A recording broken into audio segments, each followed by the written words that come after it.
You can't heal a body that you hate. Those are strong words from the interview Kimberly has today with Dr. Will Cole.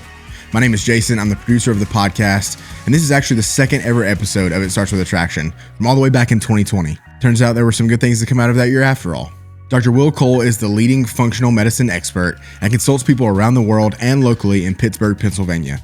He specializes in clinically investigating underlying factors of chronic disease and customizing health programs for thyroid issues, autoimmune conditions, hormonal dysfunctions, digestive disorders, and brain problems. He was named one of the top 50 functional medicine and integrative doctors in the nation and is a health expert for Mind Body Green and Goop. He is also the author of the book, The Inflammation Spectrum, where he explores how inflammation exists on a spectrum within the body, the various systems it can affect, and how you can discover your individual food triggers to overcome chronic inflammation. Today's podcast is specifically going to be covering the physical portion of the Pies of Attraction. Let's dive into today's episode. So I'm here today with Dr. Will Cole, who does such amazing work. He has an amazing website. He's written 2 great books on topics that we will dive into during this podcast. But I am so excited to talk to him because it's so clear that his work comes from the love that he has for his clients, from working with them, from really getting into what's going on in their lives. And that's where his books have come from. That's where everything has come from. So Dr. Cole, thank you so much for joining us today. Oh, thank you so much for having me. I'm excited to talk with you today. Oh, goodness. I have so many questions. It's been the harder part is narrowing them down. The first one I want to ask you just to start things with, because a lot of our audience, you're going to be a new person to them. So what is it that you do most of the time on your day-to-day basis? And how did you get into this line of work? Yeah, so my day job is as a functional medicine practitioner running a virtual functional medicine practice. So we've been doing the telehealth, telemedicine space for a long time, for over a decade now. So now, it's definitely more common than it was a decade ago. But when I first got into functional medicine, I graduated from Southern California University of Health Sciences in Los Angeles. It's basically an integrative medicine school. And my postdoctorate education and training is in functional medicine and clinical nutrition. So I knew I wanted to do this, obviously, professionally, but I would be writing about it and speaking about it online. And so people in different states and countries would hear about, okay, he's talking about autoimmunity or fatigue issues or hormonal problems or digestive problems or anxiety and depression. And then they would see themselves in things that I'd be writing about or speaking about. So they wanted someone to give them a functional medicine perspective on their case. So that's kind of where I didn't think it, I didn't plan it as some sort of this. I didn't think telehealth or telemedicine would be the thing that it is today, I guess is what I'm trying to say. It just was a natural outflow and a manifestation of my passion of this space. And yeah, I've been doing the same thing for over a decade. And everything that I do, like you mentioned, the books, or I host a podcast called Goop Fellas with Goop. All of that is just a ripple effect of my passion with my patients and clinically investigating their case. And you said that, and I appreciate you noticing that. I've never heard somebody else say that about me. That's cool. Because that is true. And so my day job, from 8 a.m. to 6 p.m. through the week, it's consulting patients online. So what functional medicine is, for people that don't know, it's evidence-based alternative medicine in short, but in long form, a deeper dive into it, we do a few things differently. We are looking at labs using a thinner reference range. So anybody that's listening right now will know, hey, when I get my labs, whatever lab that is, blood lab, their numbers are being compared to this reference range, this X to Y interval of numbers. Well, we get that reference range largely from a statistical bell curve average of people who go to labs. People that go to labs, sadly, are not the healthiest bunch of people. So there's a lot of people that go to their doctor and say, hey, I don't feel right. I'm tired, or I can't lose weight, or I have these digestive problems, or I have these inflammatory problems, or I have these autoimmune type symptoms. And the doctor runs the labs, and then the labs largely come back quote unquote normal. And even though that person knows this is not normal, what they're being told is that there is, and they're saying, hey, you're just getting older, you're just depressed, here's an antidepressant, or you just need to lose weight, even though the person maybe is having difficulty losing weight. So all these well-intentioned reasons as to why somebody could be having symptoms despite normal quote unquote labs. But what you're being compared to people with health problems, basically. So I want to look beyond that, and I want to look at the optimal ranges. This is not just my opinion on this. This is the Institute for Functional Medicine, IFM. That's who's trained all the functional medicine doctors at the Cleveland Clinic's Functional Medicine Center. That's who's trained myself and my team. So we're looking at optimal, vibrant wellness, which is typically a tighter range within that larger reference range. So we're looking at optimal health to give people answers as to the pieces to their puzzle of why they are feeling the way that they do.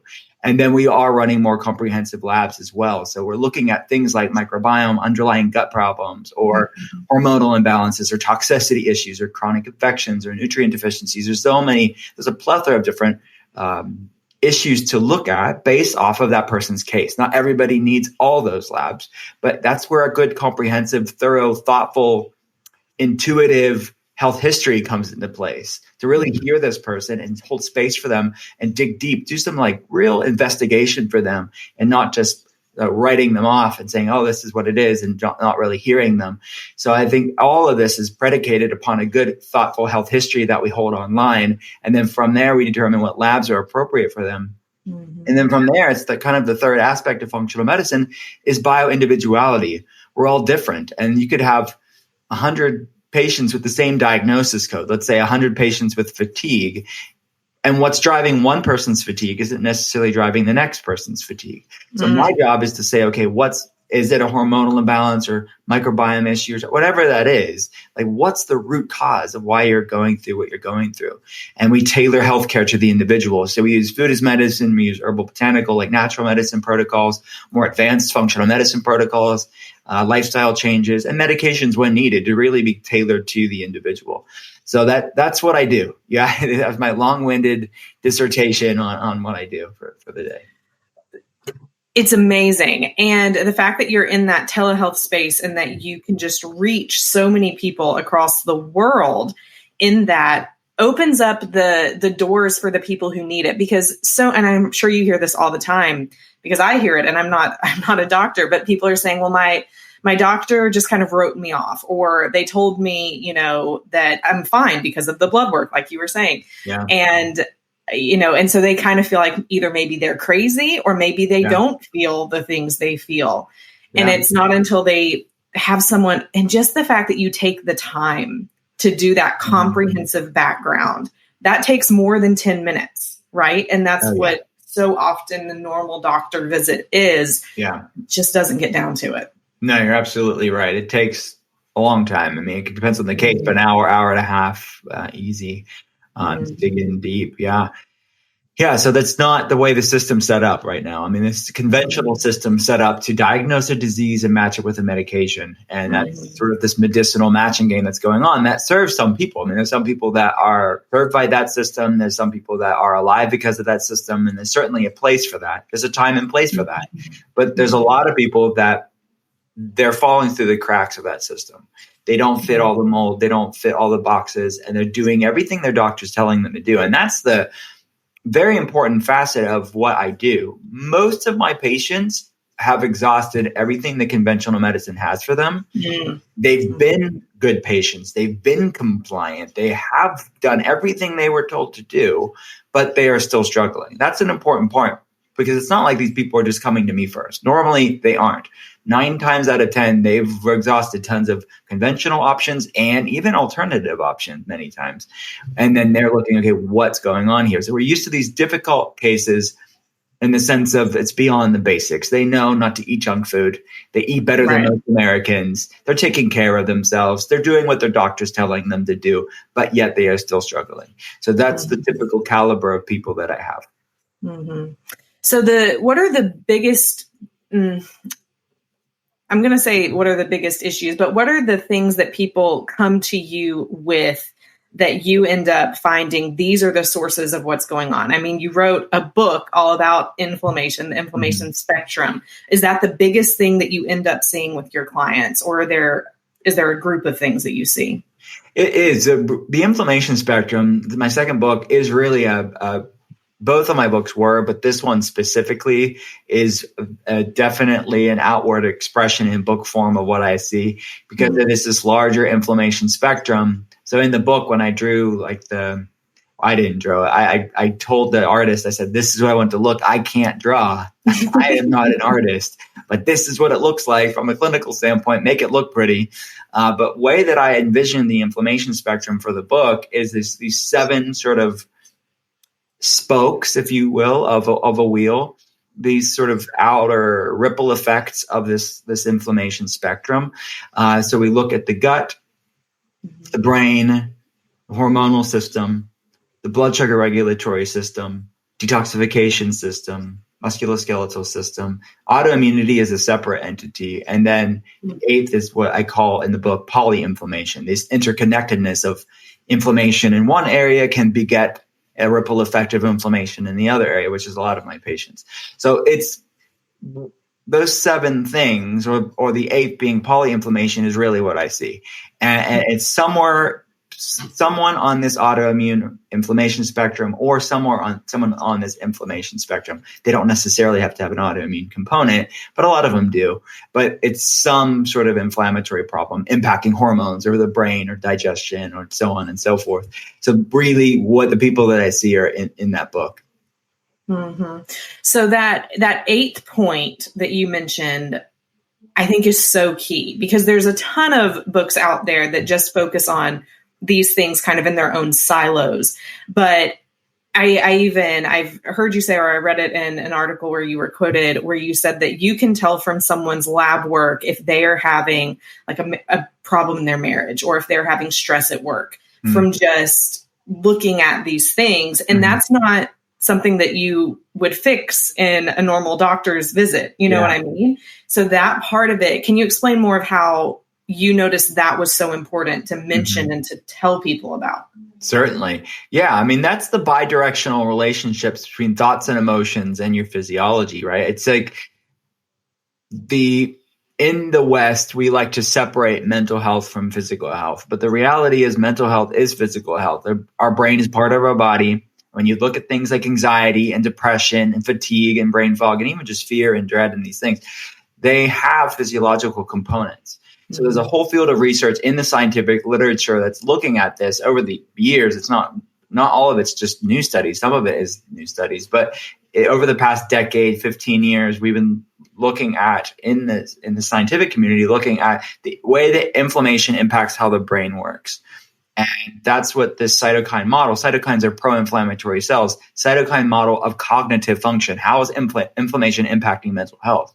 So it's your physiology, like underlying gut problems, for example, can drive inflammation levels up and impact someone's brain. And that's through the gut-brain axis. Your gut and brain are formed from the same fetal tissue. And it's very well documented in the research that these gut problems, or even hormonal imbalances, things that are tangibly measured on labs, can drive inflammation levels up, impacting your neurochemistry, impacting somebody's stress levels in that way. But then the other side of that coin happens as well.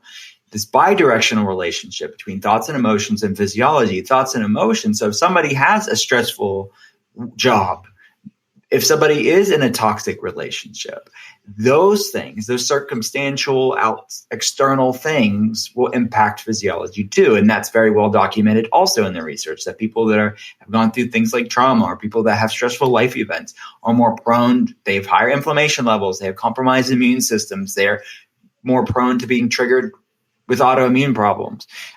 So the body keeps the score in that way. And there's a book after that title as well, looking at this connection between trauma and stress and the impact that has on the body. So when you see people, and you even mentioned this in your book, in the inflammation spectrum, it's more of a question. So do you typically get them to start with eliminating foods because it's something that they have more control over, or at least can understand better? Yeah, I would say so. It typically starts with food. And I say that with some hesitation, because there has to be some ethos before that, like understanding why they are doing. To me, I think the why somebody's doing it is just as, if not more important than the what, because I don't want this to be just this fad diet that they're doing or this program. I really kind of hate those words because this has to be a natural ripple effect of why are they doing what they're doing? Meaning, I believe that sustainable wellness is born out of self-respect. And if somebody has to have enough of an impetus to say, look, I value myself enough to feed it good things, they may not feel great. They're not going to feel great at this point. This is the beginning of their journey. They probably feel really, really lousy. But they have to have enough energy inside of them, will to move past this inside of them, to start making these changes in their life. And sometimes people do fake it before they make it, meaning that they are going through the motions and they just really, because they do feel so lousy. But to me, I think you have to get that off the ground. But what maintains it off the ground, what continues the sustainability of this, the practicality of this, the effectiveness of this, is someone really shifting their paradigm from, okay, I can't have all these things, I'm doing a diet, this is so restrictive, to, whoa, no, I love feeling better more than I miss those foods that made me feel really lousy. Mm-hmm. And to me, that's the paradigm shift that has to happen to make it stay off the ground. Otherwise, it'll just keep skidding off the ground, and it'll be another added to your pile of things that you've tried that have maybe worked for a time and then failed you, or maybe never worked. And that's not what I do. That's not what I do. So you have to change your head and your heart sometimes before you change your plate. That's so good, because you don't want it to just become another one of those yo-yo diets, right? Which would just make the cycle worse of, I'm not good enough. I can't do this. I tried it. It didn't work. Clearly I can't do this. I'm not good enough. And it just keeps it going.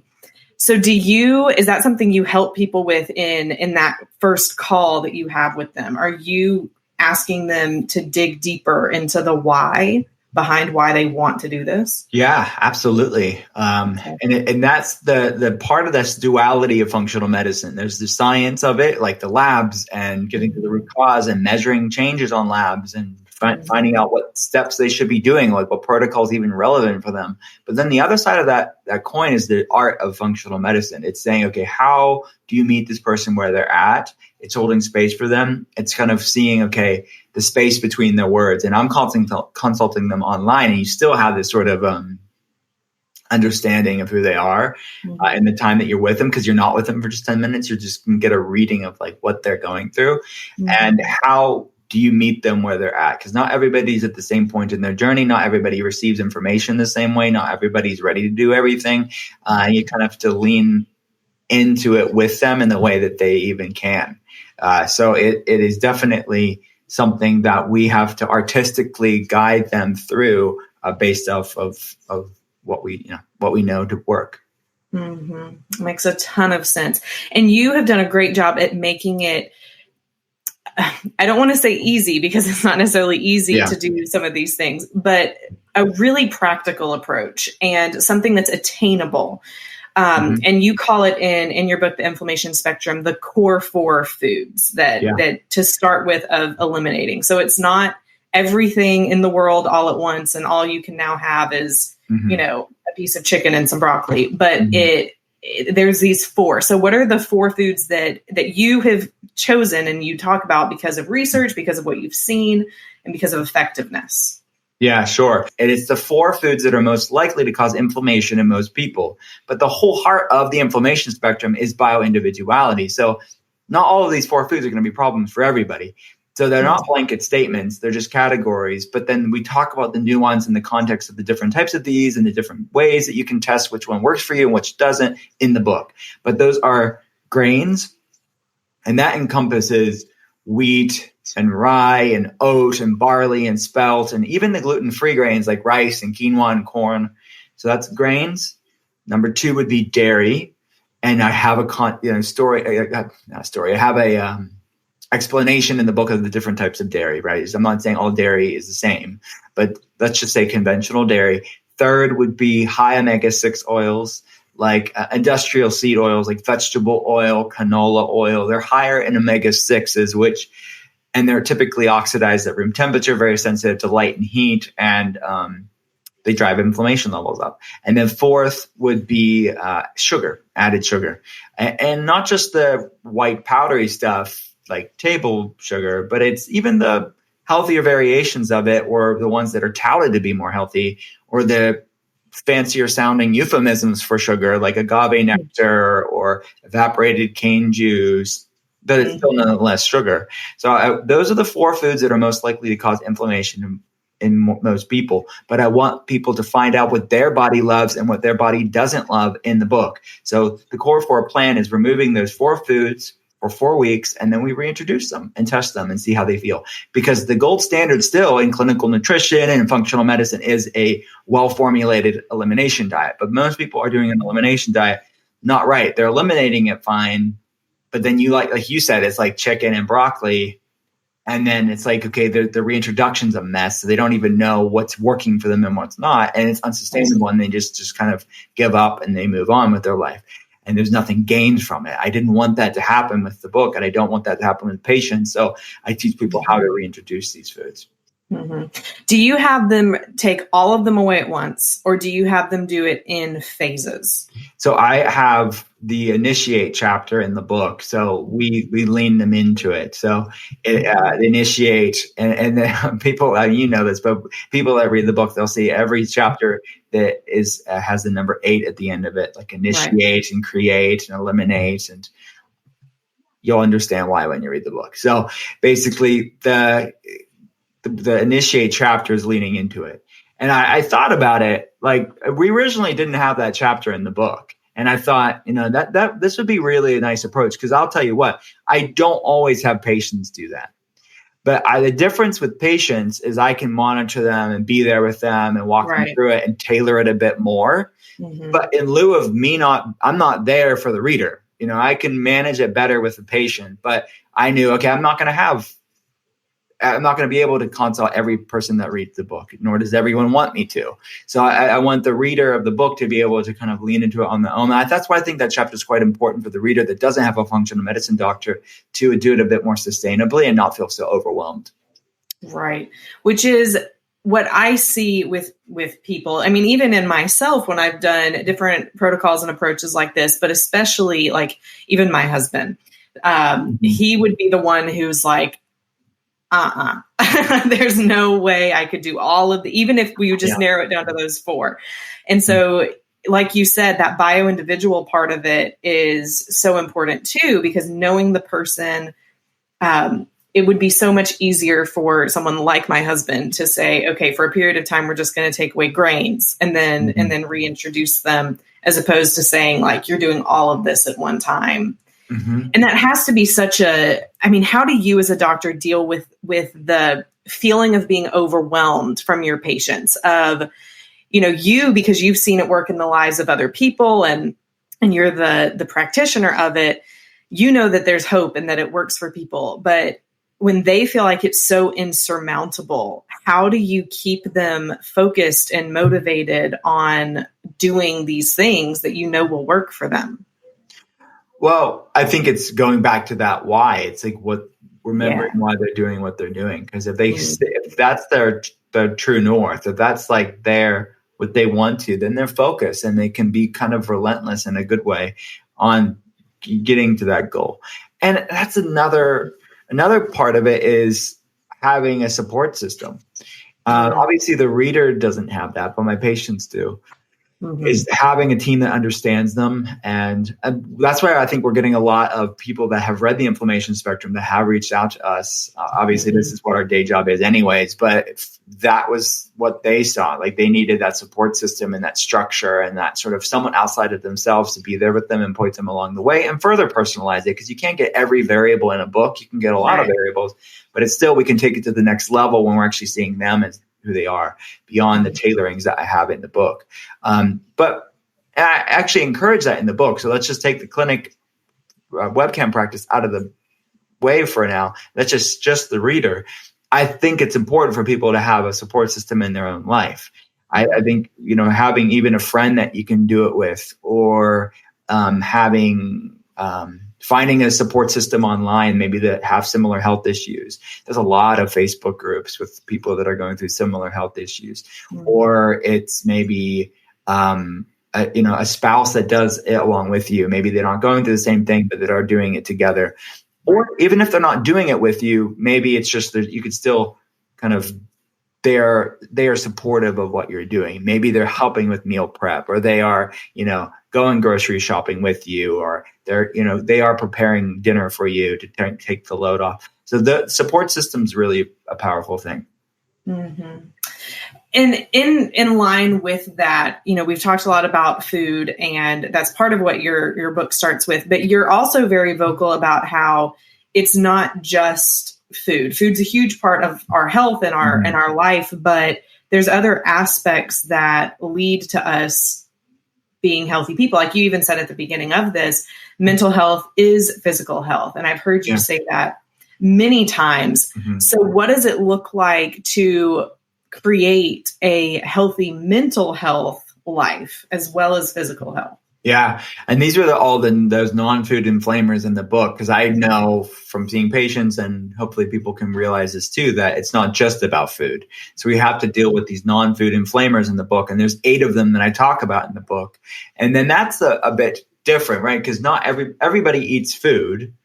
At least they should be, right? But the reality is not everybody's going to have all 8 of these non-food inflammers. So what I wanted people to do is in the book, take those whatever non-food inflammers that were appropriate for them, to grab them and to use them. And then it's almost this mindfulness practice over these 4 weeks, or in the eliminate track, a little bit more longer track in the book, have 8 weeks to work on these things. Because those are not as easy to say, I'm going to stop negative thinking overnight. Mm-hmm. It's just to grow in mindfulness and awareness. And we give people mantras and positive actions to do instead, sort of growing this too, because you could be eating really healthy, but stress and toxins and lack of sleep, or social isolation, or screen addiction, and social media addiction also impacts inflammation levels too. So back to that bidirectional relationship, those lifestyle things beyond food also will impact your physiology. Mm-hmm. So let me ask you a question about that right now. So right now, at the time of this recording, we're in the middle of this coronavirus that's happening, and a lot of people are having to take that social connection digitally. Mm-hmm. So how do you balance that? And do you think that it's worth the additional screen time, additional technology and all of that in their lives in order for them to be connecting socially with others? Or do you think that there are other ways that we could do it without always having to be addicted to our phones? What is your take on that? Yeah, I think right now we're living in a time where it's going to be the best option for some people that are socially isolated. And obviously I'm used to connecting to people online, but there is in their personal life, I feel like people need human interaction. That's not possible right now. So you have to do the best you can with the access you have in context with what's logical to do right now. So people should be connecting online, because I don't want people to be alone. They can be quarantined or isolated, but not alone. So I think this is the advantages of technology. Look, the last pandemic, a major one that we had in 1918 during the Spanish flu pandemic, humans didn't have this. So what a blessing that we can use the benefits of technology to connect to people. Yes, technology has its downside. Yes, that's something that normally I would say checks and balances that we need to do, but it's probably going to be a little bit more than usual right now. But, even now I've been encouraging people through this time to still have checks and balances about this too. There's going to be a time to connect with people online and get work done, and maybe even entertain yourself. And there's going to be a time to turn it off and read a book, or get out in nature if you can, or spend time with your loved ones, or do a hobby that doesn't involve technology that you maybe have been putting off. Maybe it's moving your body and exercising in your home. So I think, yes, it's important to connect people during this time online. Use the internet with its awesome positive aspects of it, but don't let it bleed and permeate and consume your life and impact you in a negative way. Mm-hmm. Yeah, that's so good. And I know even for me, just during this time, just going outside, even into the cul-de-sac in front of my house and being in the sunshine, just leaving my phone inside for 30 minutes has been game changer for the day. Yeah. Dr. Cole, talk a little bit about your book, Ketotarian. So we've been talking a lot about what you've wrote in the inflammation spectrum, but that's your second book, right? Mm-hmm. Yeah. So the first one came from Ketotarian, which is I just want to hear you talk about it more, because every time I hear people talk about the keto diet, which I've never done, but every time I hear people talk about it, what they say they do, I just am like, this can't be healthy. Yeah. And so talk about that. That's dirty keto is what I would call it. And there's a clean way or a dirty way to do most ways of eating, right? I mean, I think that, but keto probably is a little bit easier to do that way because it is, by its very definition, very specific about macronutrients or proteins, fats, and carbohydrates. So it's a high fat, moderate protein, low carbohydrate diet. So it's very easy to plug in, tons of bacon and butter into the high fat, moderate protein, low carb diet. So yeah, that's going to put someone in ketosis, but is it going to be sustainable in the long term for human health? Is it going to be sustainable long term for the person even wanting to do it long term? So to me, both from a health physiological standpoint, long term, and both hey, how can I do this practically long term, was why I wrote Ketotarian, which is a clean ketogenic diet. It's a mostly plant-based ketogenic diet. There's vegan keto, vegetarian keto, and pescatarian keto options. So it's about all whole foods, very nutrient dense, very clean. So you're getting all the phytonutrients and fiber and clean nutrient dense foods from the food, but you're also getting the benefits of tapping into ketosis, which is this fat burning state. For people that don't know, the ketosis is nutritional ketosis, and all of our bodies can be put into this state, which is this fat burning state. The humans would have been in times of ketosis for eons. So it's just allowing your body to really tap into this, because most people are very metabolically inflexible. They're always in this sugar burning mode. Their blood sugar's up and down and all over the place, and they're hangry and irritable and they're fatigued. And the ketogenic diet, when done properly, is a great way to stabilize blood sugar, keep insulin at a healthy balance level, lower inflammation. And actually that concept of the inflammation spectrum I talked about first in Ketotarian. So it's because beta hydroxybutyrate, the ketone that your body produces in ketosis, is an epigenetic modulator. It's a signaling molecule to lower inflammation. So it's a great natural way to lower inflammation levels in the brain and throughout the body. So people are using it for different neurological issues to improve brain function, improve cognitive alertness, lower brain fog, increase energy levels, but also like musculoskeletal pain and different inflammatory problems too. So it's really a great therapeutic, healthy, clean way of eating. So that's what Ketotarian is. Half the book is like the science of it, the guides, the research, all of that stuff, said in easy to understand terms. And then the other half is recipes and meal plans and pretty pictures and all of that stuff. So I'm really proud of that book. I'm really proud of what came to be. And it was on a crash schedule because I wanted to write it and people were interested in keto. So the publisher were like, hey, can you get this out sooner than later? So I all I did was write Ketotarian for a while on the weekends because I'd see patients during the week. And then on long weekends, I'd be writing, but wow. I'm really proud of it. Absolutely. So keto, so I've heard this, and let me ask you this question, that I've heard keto's not sustainable long-term, but if you do keto this clean way that you talk about in your book, is it sustainable for years?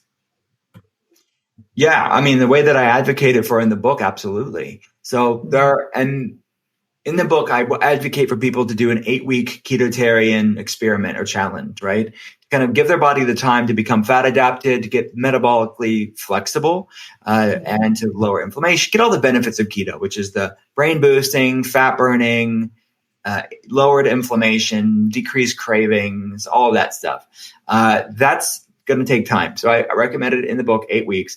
And then from there, they can do some modifications. So I do a cyclical ketotarian approach. I'll do like 4-5 days in ketosis, and then the remaining 2 or 3, sometimes 4 days out of the week, I'll increase my carbohydrates. It's not tons of carbs. I'm not like eating junk food, but it's considered like lower carb to moderate carb, about 50 to 150 grams of carbohydrates a day, which you're going to probably be out of ketosis. Most people will be out of ketosis around 75 to 100-ish, depending. And some of the keto hardliners are going to be like, what the heck, 100 grams? Yeah, some people can still be producing ketones around 100 grams of carbohydrates, especially because you're eating such clean forms of these that's encompassed in fiber, and it balances blood sugar and so on and so forth. I talk about it in the book. But but you can increase your sweet potatoes or your fruit, or even if you want to have rice or something like that, more carbohydrates. They're clean carbs.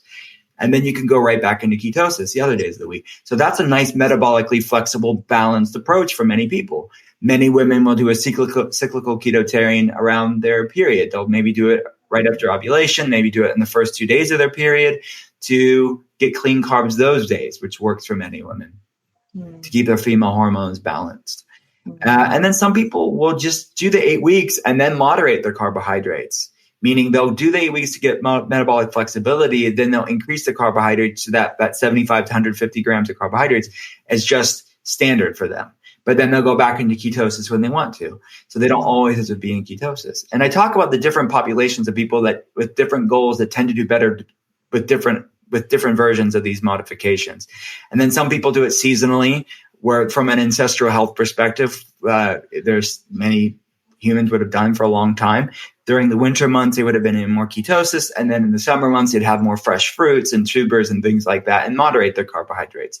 So that's the way that some people use ketotarian. And then some people stay in ketosis longer term. People that have weight loss resistance, people that have insulin resistance, people have neurological problems, different autoimmune problems, they're using ketosis to manage their symptoms. So they feel better when they're in ketosis, and they don't feel as good when they go out of ketosis.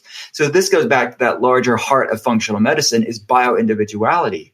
Mm-hmm. We are all using this tool in a different way based on our specific needs. Mm-hmm. That's so good.